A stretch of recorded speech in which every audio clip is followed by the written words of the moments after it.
पिलामाने तुमको आम channel Odia medium study को स्वागत।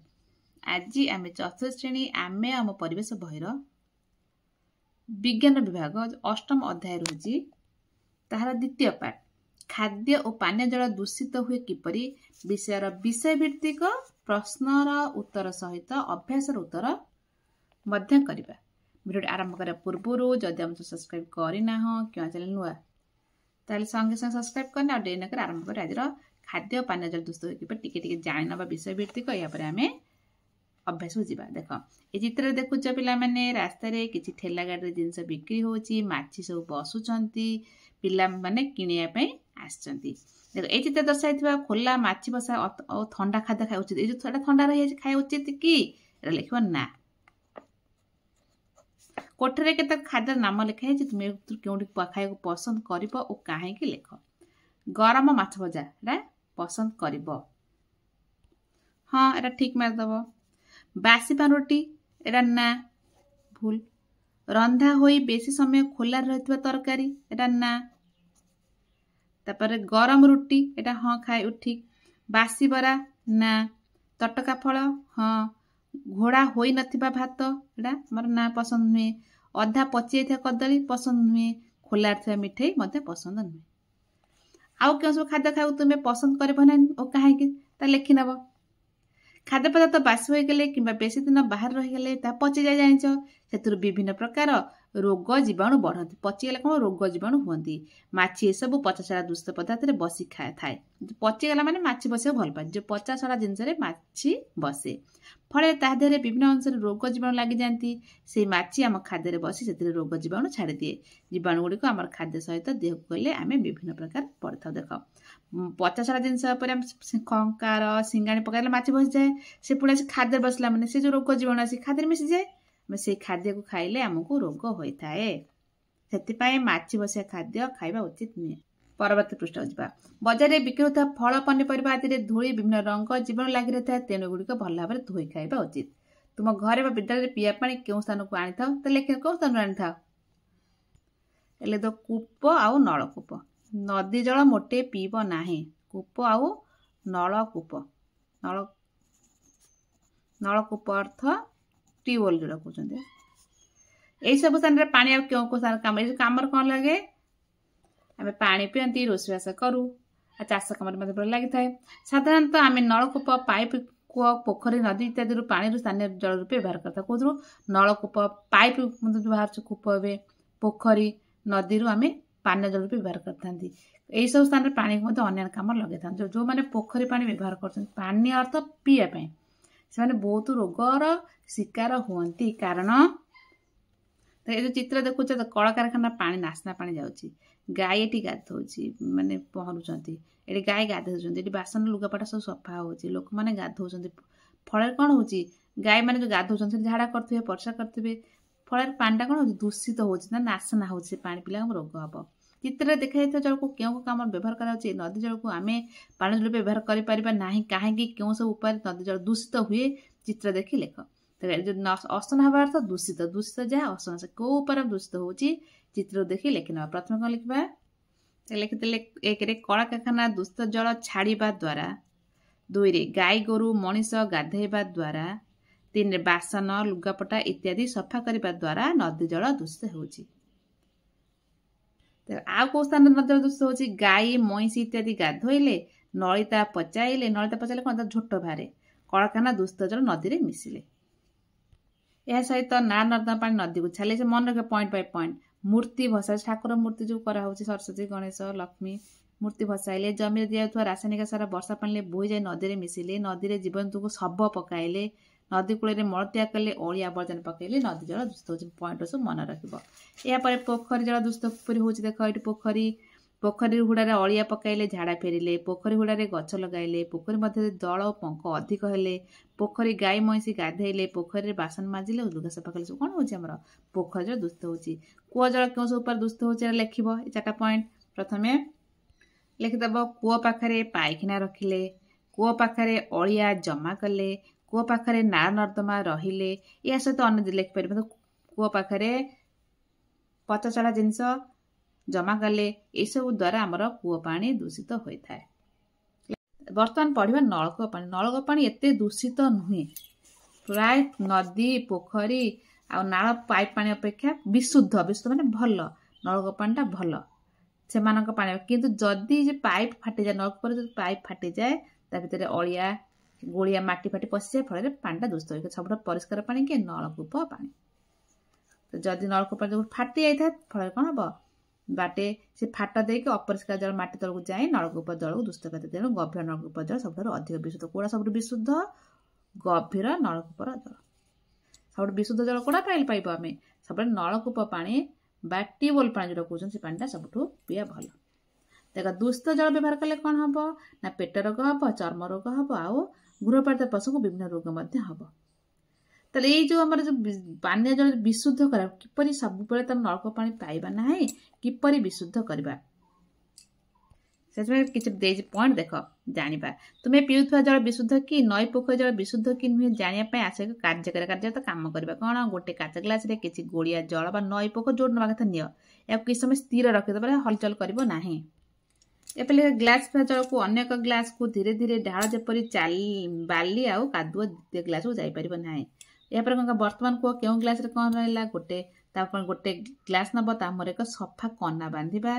द्वितीय काच ग्लास थी जल को धीरे धीरे ए कना छाणा ढाड़ा। कना किसी देखुच कि ए ग्लास थी प्रथम जल को ग्लास तल परिष्कार देखा जाउछि कि या परिष्कृत जल किंतु विशुद्ध परिष्कार है कि विशुद्ध नुहे।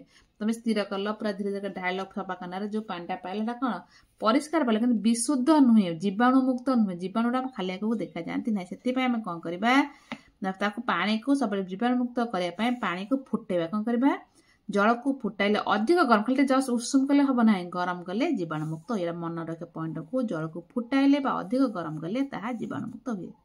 से आउ कौन कले ना जल चून, क्लोरीन, ब्लीचिंग पाउडर, पोटासियम परमांगानेट आदि विशोधक दर मिसाइले या जीवाणु मुक्त। ये पॉइंट को मन रख जल किपरि विशुद्ध हुए।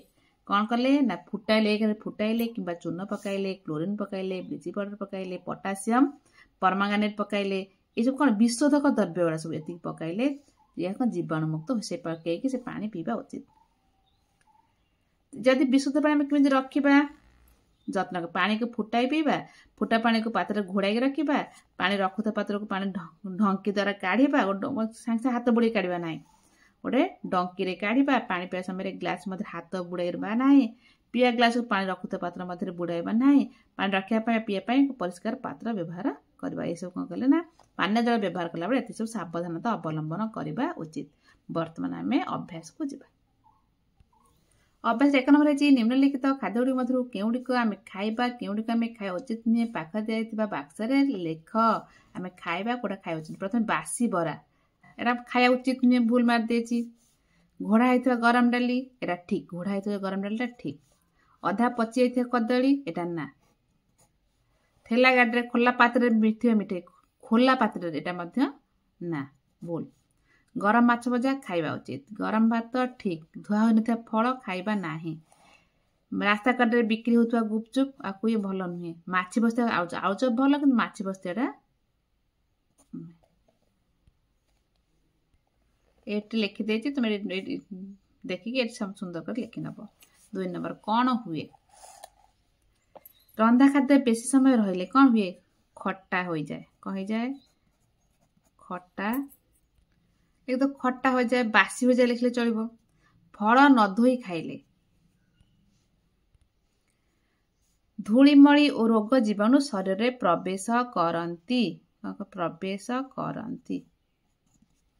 कूप पर ढांकुणी नथिले धूली काठी पत्र कुटा इत्यादि पड़ी पानी दूषित हुए। कूअरे ढांकुणी नथिले नदी जल आवर्जना पकाइले नदी जल दूषित होता है।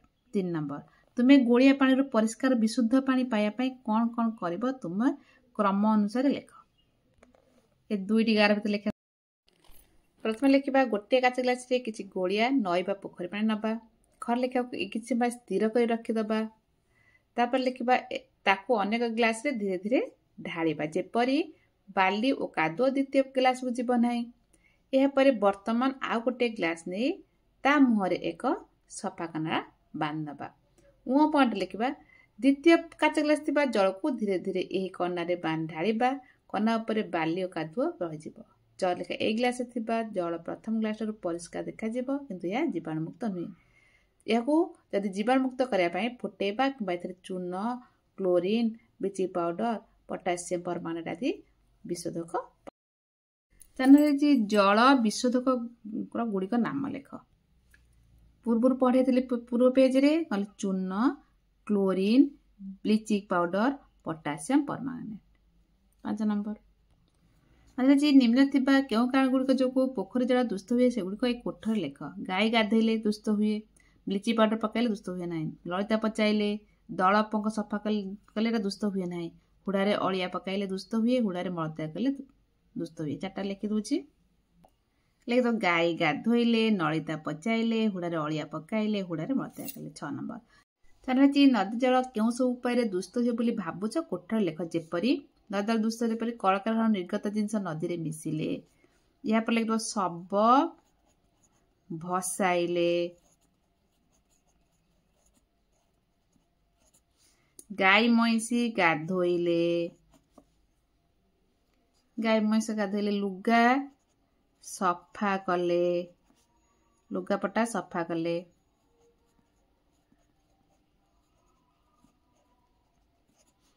ତାପରେ ଲେଖି ନବ ଏଠି ନଳିତା ପଚାଇଲେ, ମୂର୍ତ୍ତି ଭସାଇଲେ,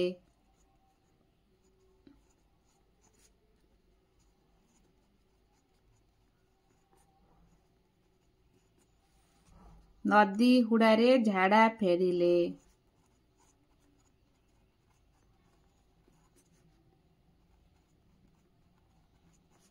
ନଳା ନର୍ଦ୍ଦମା ପାଣି ନଦୀକି ଛାଡ଼ିଲେ, ନାଳ ନର୍ଦ୍ଦମା ପାଣି ନଦୀକି ଛାଡ଼ିଲେ। ଏଇସବୁ ଉପାୟରେ ଆମର ନଦୀ ଜଳ ଦୂଷିତ ହୁଏ। 7 ନମ୍ବର ନିମ୍ନ ଉକ୍ତ ମଧ୍ୟରୁ ଯେଉଁଗୁଡ଼ିକ କୂଅ ଜଳ ଦୂଷିତ ସେଥିରେ ପାଖରେ ଠିକ୍ ଦବା।